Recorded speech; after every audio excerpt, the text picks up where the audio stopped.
Most people get this wrong when they search for reward apps on Android. They think every app will pay the same, or that higher downloads mean higher earnings. But here's the truth no one tells you. Payout depends on consistency, region, and how the app structures rewards, not popularity.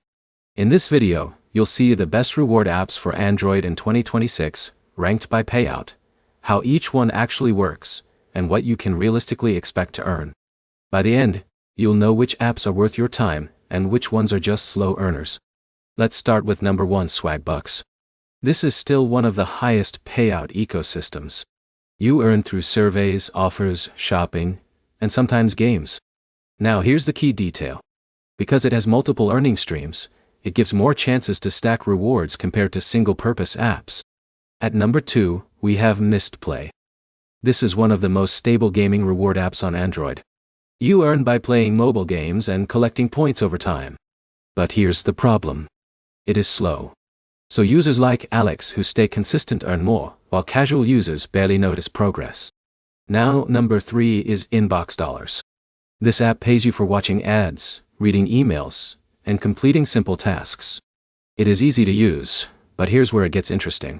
The payout is reliable, but the earning speed depends heavily on task availability. At number 4, we have Cash Giraffe. This app focuses on passive gaming rewards. You install games, play them, and earn points. It is simple and beginner-friendly, but earnings are small. Think of it as background earnings rather than active income. Now number 5 is Rewarded Play. This app is similar to Misplay and focuses on casual games.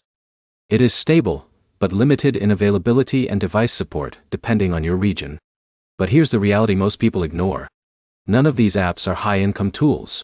They are micro-reward systems designed to pay for time, not replace income. That means strategy matters more than hype. So how should you rank them in 2026? If you want the highest overall payout potential, Swagbucks leads because of its multiple earning methods. If you want gaming-based consistency, Misplay is the strongest. If you want simple task-based earning, Inbox Dollars works well. For passive gaming, Cash Giraffe is easy but low payout. And Rewarded Play is a solid, backup option. The biggest mistake users make is switching apps too quickly. These systems reward consistency, not random hopping between platforms. So, here is the final takeaway. The best Android reward apps in 2026 are not about quick money. They are about choosing the right app and staying consistent long enough to actually see results. If this helped you, like the video, comment which app you use, and subscribe for more honest breakdowns of reward apps and payout systems in 2026.